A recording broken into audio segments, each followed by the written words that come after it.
Olá, internautas, amigos que nos acompanham aqui para o nosso canal.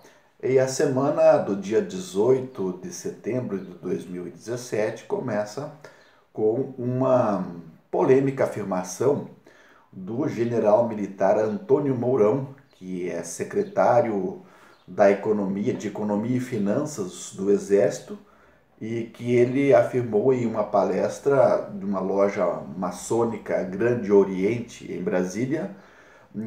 Ele se diz favorável a uma intervenção militar no caso de o judiciário não resolver certas questões, principalmente as questões que estão ocorrendo, questões políticas.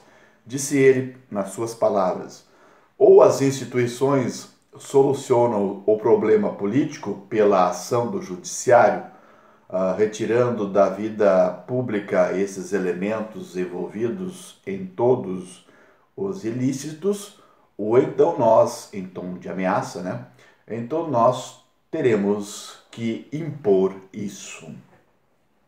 Bom, até agora nós não tivemos nenhuma manifestação de instituições, representantes políticos contrários a esta declaração, nem por parte do governo, nem por agremiações políticas. Apenas o comandante do Exército, o general Eduardo Vilas Boas, contestou esta afirmação, que neste momento não há qualquer possibilidade de nenhum tipo de intervenção militar no Brasil.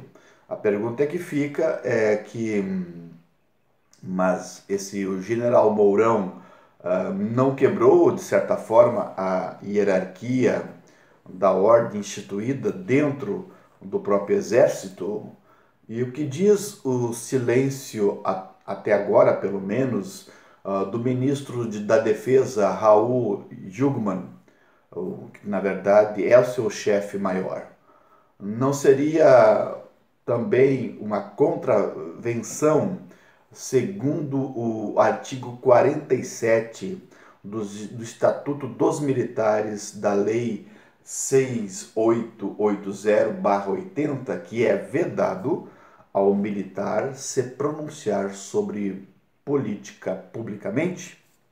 Então, é muito comum em tempos de crise política, de governos, uma instabilidade social, econômica, que esses problemas sejam resolvidos de uma forma abrupta pelos militares. Aliás, passamos por diversas quarteladas que não tiveram um bom desfecho na nossa realidade brasileira.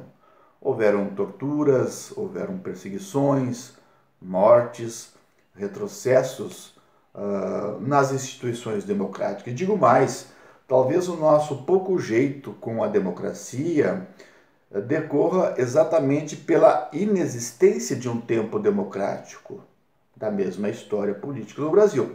E saber que tivemos a democracia nesse sentido,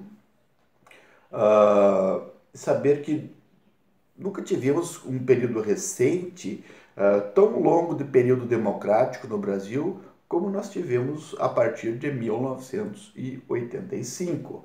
Chegamos a quase 30 anos de uma democracia frágil, incipiente, mas ascendente, dentro dos limites da constitucionalidade. Algo inédito nesses 500 anos de história no Brasil, esse período que nós tivemos por quase 3 décadas. Estava indo muito bem, mas agora nós temos esse golpe, que eu chamo de golpe, do governo Temer. A democracia sofre novamente um revés. O certo é afirmar que, neste momento, as instituições políticas estejam em crise. Nunca o Congresso e os políticos foram tão mal avaliados pela opinião pública. O judiciário tem sérias dificuldades em punir essas demandas da corrupção do legislativo e do executivo. Mas querer de volta a ditadura já é um grande retrocesso.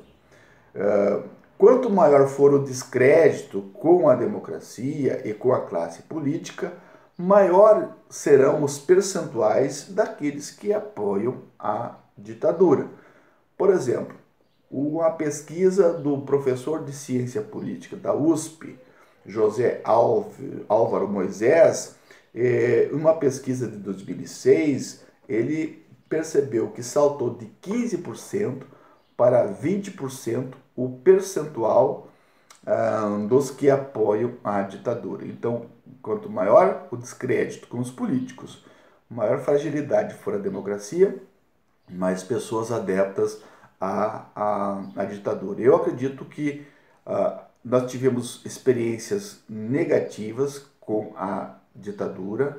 Eu sempre afirmo que, claro, essa frase não é minha, mas que a pior democracia ainda é melhor que a melhor ditadura.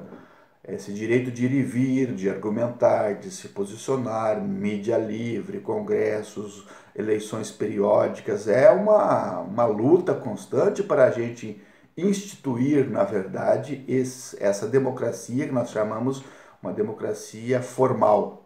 Então nós temos que aprimorar, nós temos que avançar. Um argumento favorável que a gente enxerga muito hoje nas redes sociais é exatamente essa dinâmica que na ditadura militar a gente não teve corrupção. Ora, não tivemos corrupção.